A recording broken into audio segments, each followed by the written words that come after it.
Hello बच्चों, मैं गौरव सिंह आप सभी का स्वागत करता हूं हमारे और आपके इस प्यारे चैनल फिजिक्स एम्बेसडर पर। दोस्तों, आज हम डिस्कस करेंगे न्यूटन के सेकंड लॉ।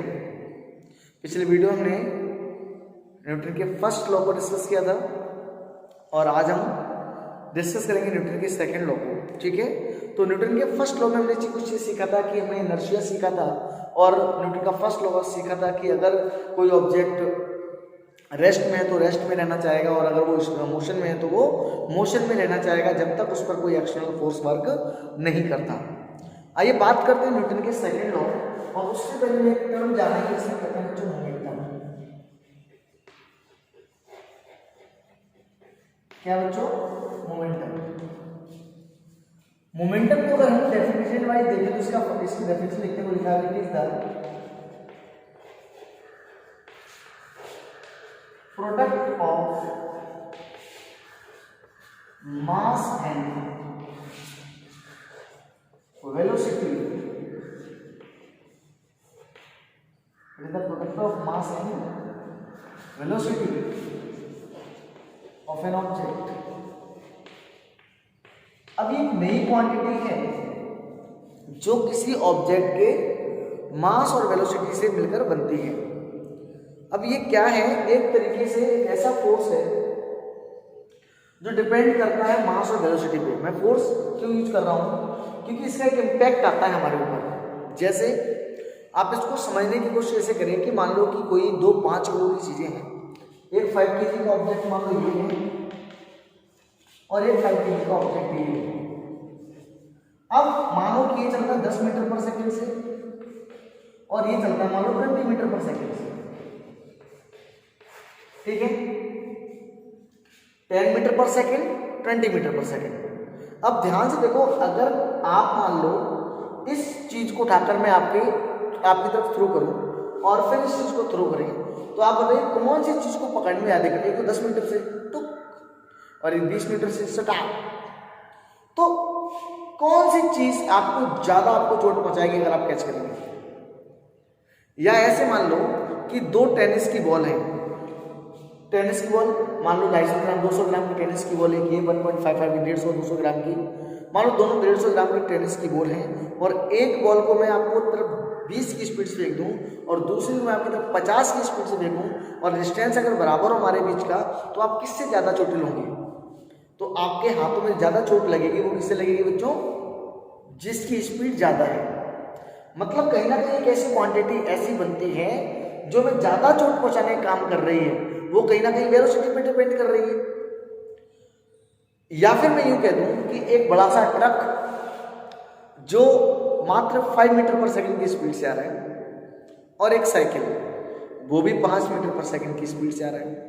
अब आपको ट्रक से उड़ाया जाएगा, मतलब आपको नहीं उड़ाया है, मान लो किसी चीज को उड़ाया जाए, तो वो जो ट्रक का इम्पैक्ट है वो ज्यादा होगा या साइकिल का इम्पैक्ट ज्यादा होगा आपके ऊपर?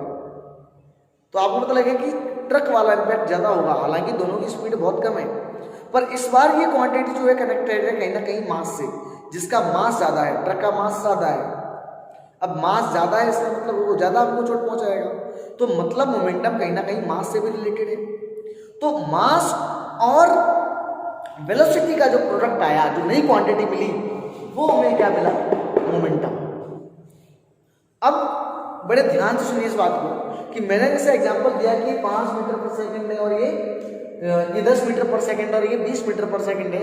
इसकी वेलोसिटी अगर 10 मीटर पर सेकंड है तो इसका मोमेंटम मैंने बताया क्या होगा बच्चों? कि इसको पी से डिनोट करते हैं मास इनटू वेलोसिटी से। ठीक है, पी क्या है बच्चों? मोमेंटम है हमारा। अब आप बताओ इसका पी कितना होगा? P equal to 50 kg metre per second और इसका 100 kg मीटर पर सेकंड। अब आप मुझे बताओ कि 50 ज्यादा है कि 100 ज्यादा है? 100 ज्यादा है, जाहिर सी बात है। तो 100 का इम्पैक्ट हम पे ज्यादा पड़ेगा। या मैं ऐसे कह दूं कि मैंने आपको दूसरा एग्जांपल दिया, मान लो ट्रक है 500 kg का, उसकी स्पीड 5 है। साइकिल आपकी 50 किलो की, उसकी स्पीड 5 है। तो ध्यान से देखो ये कितना आएगा? ट्रक वाला 2500 आ जाएगा और इसका 250 आएगा। अब देखो बराबर, इस बार क्या बराबर थी? स्पीड बराबर थी। क्या लगा हो गया? मास। मास बढ़ने पर भी क्या हो रहा है? इम्पैक्ट ज्यादा आ रहा है। तो वो इम्पैक्ट वाली जो नई क्वांटिटी हमको मिल रही है मास और वेलोसिटी की वजह से, उसको हमने क्या नाम दिया बच्चों? मोमेंटम। अब किसी बॉडी का अगर तुम्हें मोमेंटम बढ़ाना है तो जाहिर सी बात है, या तो उसका क्या बढ़ा दो, मास बढ़ा दो, या उसकी वेलोसिटी बढ़ा दो। जब मैं उसकी वेलोसिटी इंक्रीज करूंगा तो वेलोसिटी इंक्रीज करने के लिए जो हमें एक चीज चाहिए, वो चीज क्या होगी बच्चों? फोर्स। और ये मैंने डिस्कस किया था पहले वीडियो में कि जो भी एक्टिविटीज करें, वो पुश और पुल वाले वीडियो मैंने आपको बताया था कि किसी भी चीज की में एक्सेलरेशन लाने के लिए, उसकी वेलोसिटी बढ़ाने के लिए, वेलोसिटी कम करने के लिए मैंने इफेक्ट्स ऑफ फोर्स आपको बताए थे। तो वहां पर मैंने आपको बताया था कि फोर्स के क्या इफेक्ट हो सकते हैं, किसी की स्पीड बढ़ा सकते हैं, घटा सकते हैं, डायरेक्शन चेंज कर सकते हैं, शेप साइज चेंज कर सकते हैं। तो सिंपल सी बात है, किसी का अगर मोमेंटम बढ़ाना है तो हमें क्या चीज चाहिए? फोर्स। इसी बात को लेकर, यानी इस मोमेंटम को बढ़ाना है। अगर वेलोसिटी बढ़ेगी तो क्या बढ़ेगी बच्चों? मोमेंटम। तो इस मोमेंटम को अगर बढ़ाना तो हमें क्या चीज मिलेगी? फोर्स। यानी जितना ज्यादा फोर्स लगाते जाओगे मोमेंटम भी बढ़ता जाएगा, क्योंकि उसकी वेलोसिटी बढ़ती जाएगी। तो इस बात को ध्यान में रखते हुए हमें न्यूटन ने एक लॉ दिया, जिसको हम जानते हैं न्यूटन के सेकंड लॉ से, या लॉ ऑफ मोमेंटम के नाम से। ठीक है, तो हम क्या कहते हैं इसको? या लॉ ऑफ मोमेंटम। क्या कहेंगे इसको? मोमेंटम को। तो हम जो अब न्यूटन का सेकंड लॉ डिस्कस करेंगे, इतना सब कुछ डिस्कस करने के बाद न्यूटन सेकंड लॉ में क्या बताता है बच्चों? Newton second law it tells us कि the momentum of a body is directly proportional to the force applied on, yeah, the force applied on an object is directly proportional to the rate of change of momentum. तो मैं क्या लिखूंगा? the rate of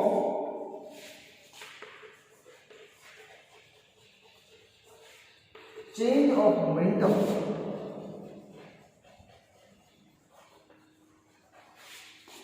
is directly proportional to the external force, to the external force applied on it. किसी body पर जितना external force लगाते जाओगे उसके मोमेंटम की चेंज होने की रेट भी बढ़ती जाएगी। तो हमें क्या मिला यहाँ से इक्वेशन? अगर हम फोर्स को क्या लिखें बच्चों? F से लिखते हैं, तो F is directly proportional to m v minus mu upon t। अब ये कैसे? इसका मैं आपको प्रॉपर तरीके से बताऊंगा। अभी आपको सिर्फ लिखना है, समझना है इसको क्या है। The rate of change of momentum is directly proportional to the external force applied on it. किसी ऑब्जेक्ट पर जितना फोर्स लगाते जाएंगे उतने उसकी मोमेंटम की रेट चेंज होती जाएगी। फोर्स कम करते जाएंगे तो मोमेंटम भी कम होता जाएगा। अब हम ब्रेक लगाते हैं तो क्या होता है? फोर्स लगाया ना हमने, उसके जो ब्रेक्स पर है उस पर हमने अप्लाई फोर्स किया, उसने क्या किया? उसकी मोमेंटम कम कर दिया, क्योंकि उसकी वेलोसिटी कम हो गई। तो जरूरी नहीं है कि मोमेंटम हमेशा इंक्रीज ही होगा फोर्स से, डिक्रीज भी हो सकता है और इंक्रीज भी हो सकता है। तो इसलिए हम कहते हैं उसमें जो रेट चेंज होने की रेट होगी, यानी चेंज होने की दर होगी, वो किस पर डिपेंड करेगी बच्चों? फोर्स पर। किस पर डिपेंड करेगी? फोर्स पर। तो मैंने कहा था, ये लिख दिया मैंने, F proportional mv minus mu upon t। अब ये कहां से आ गया सर? तो मैंने मोमेंटम का आपको फॉर्मूला लगाया, मास इनटू वेलोसिटी। अब अगर मैं इसको लैंग्वेज में लिखना चाहूँ तो मैं क्या लिखूंगा बच्चों? इसे आप पास करके नोट कर लें। मैं क्या लिखूंगा? इसी को मैं कैसे लिखेंगे? हम देखो ध्यान से। मान लो कि इफ वेलोसिटी या initial velocity, if initial velocity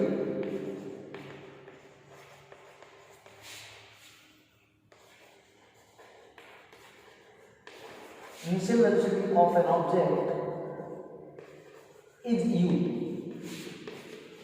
कितनी मान लो बच्चों? u। मान लो शुरुआत में किसी वेलोसिटी कितनी दी? u। After applying force, after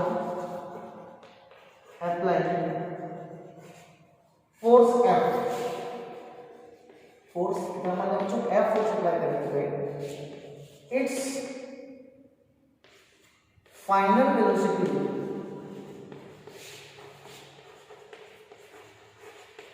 become v, then क्या लिखेंगे बच्चों हम, ये फोर्स किसके बराबर होगा, F इज प्रोपोर्शनल टू।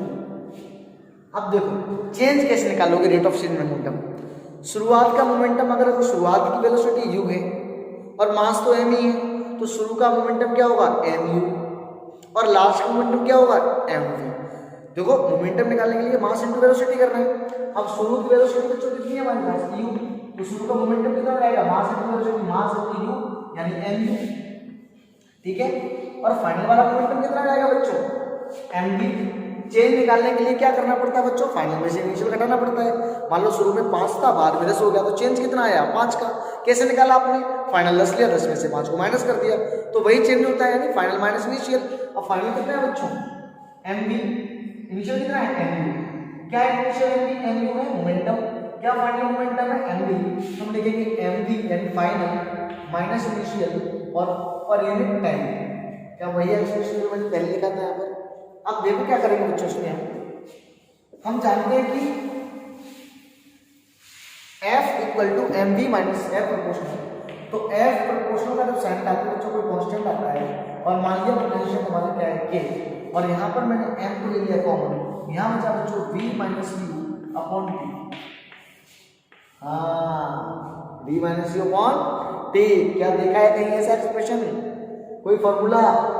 हाँ sir, this is the formula of acceleration, rate of change of velocity. क्या वही है v minus u upon t। तो मैं क्या लिखूंगा बच्चों F equal to k m a, ठीक है। अब अगर बॉडी का मास जिसमें लगने वाला फोर्स एक है, तो k की जो वैल्यू हम मानते हैं प्रोपोर्शनल कितनी मानते हैं 1, कितनी मानते हैं 1। कि एक मान लो 1 न्यूटन का फोर्स लगा के 1 किलोग्राम की बॉडी का मास जो है 1 किलोग्राम है और उसकी एक्सेलरेशन 1 होता है, तो k की वैल्यू कितनी आएगी 1। तो उस कांस्टेंट में कितना माना गया बच्चों, k की वैल्यू क्या मानी जाएगी 1। तो हम लिख देंगे F इक्वल टू इसके बच्चे value m। This is the very important expression for your numericals point of view. तो F बराबर m, यही है second law. I hope you understand. सबसे पहले हमें पता होना चाहिए मोमेंटम क्या है, मोमेंटम के बाद इसको कैसे लेके आएंगे वो भी निकालना है। सवाल भी इसमें कैसे बनते हैं बच्चों, एक एग्जांपल करा देता हूं मैं आपको कि मान लो कि एक बॉडी है जिसकी इनिशियल वेलोसिटी है बच्चों 5 मीटर पर सेकंड है, ठीक है। फाइनल वेलोसिटी है बच्चों मान लो 20 मीटर पर सेकंड है, और मान लो उस बॉडी का मास जो है वो है 20 kg। तो आपको बताना है कि बच्चों उसका उस पर लगने वाला फोर्स कितना है। तो फोर्स से लेने का बड़ा बच्चों m, और टाइम जो लगता है मान लो इनिशियल वेलोसिटी 5, फाइनल वेलोसिटी 20, मास 20 kg, और टाइम लगता है 5 से 20 होने में कितना लगता है बच्चों, मान लो मान लीजिए 3 सेकंड्स। कितना लगता है 3 सेकंड्स। तो F बराबर हमें निकालना है कि कितना होगा, F इक्वल टू हमने क्या फॉर्मूला अपना m minus mu upon t। ऐसे कर सकते हैं, या फिर पहले v minus two upon t से एक्सप्रेशन निकाल लो, फिर वहां पर m की वैल्यू रख दो। तो F इक्वल टू m की वैल्यू कितनी लेंगे हम, m कॉमन ले लेंगे, v minus two upon t क्या हम वही कर रहे हैं ऊपर से करते हैं। फिर F इक्वल टू m की वैल्यू 20, v की वैल्यू देखो 20 माइनस 5 है, 20 माइनस 5 अपॉन t की वैल्यू बच्चों 3। तो अगर हम F को यहाँ लिख दें, इसको कर रहा हूँ उसको, तो F इक्वल टू बच्चों हो जाएगा 20 इंटू 50 अपॉन 3 से कटेगा ये 5 है, तो F इक्वल टू बच्चों मिलेगा 100 न्यूटन। मतलब 100 न्यूटन का फोर्स लगाने पर जो वेलोसिटी है वो 5 से 20 हो जाएगी अगर बॉडी का मास 20 kg है। और भी कुछ सवाल बनेंगे, किसी सवाल में आपको m पूछ लेगा, v u और t दे देगा और f दे देगा। तो इस तरीके से बहुत सारे सवाल बनते हैं, बहुत वेराइटीज बनती हैं इसमें, तो उसको हम आगे की वीडियोस में डिस्कस करेंगे। तो ये था हमारा न्यूटन का सेकंड लॉ। अब उसके अलावा हमारा न्यूटन का एक थर्ड लॉ बचता है। थर्ड लॉ हमसे कहता है जो सबसे आसान लॉ जिसे माना जाता है, ठीक है, उसे कहते हैं न्यूटन का थर्ड लॉ। इस थर्ड लॉ को भी हम अगले ही वीडियो में डिस्कस करेंगे, जो कि वीडियो का टाइमिंग ज़्यादा हो रहा है, तो आप वेट करिए उस वीडियो का जिसमें न्यूटन के थर्ड लॉ और कुछ बेहतरीन एग्जाम्पल्स को डिस्कस करेंगे। तब तक पढ़ते रहिए, एंजॉय करिए। और अगर मेरी वीडियो आपको अच्छी लगे तो इसको लाइक, शेयर और सब्सक्राइब जरूर करें। आपकी जो भी प्रॉब्लम्स हो आप कमेंट बॉक्स में लिखकर हमसे डिस्कस कर सकते हैं। और तब तक पढ़ते रहिए, एंजॉय करिए। Thank you.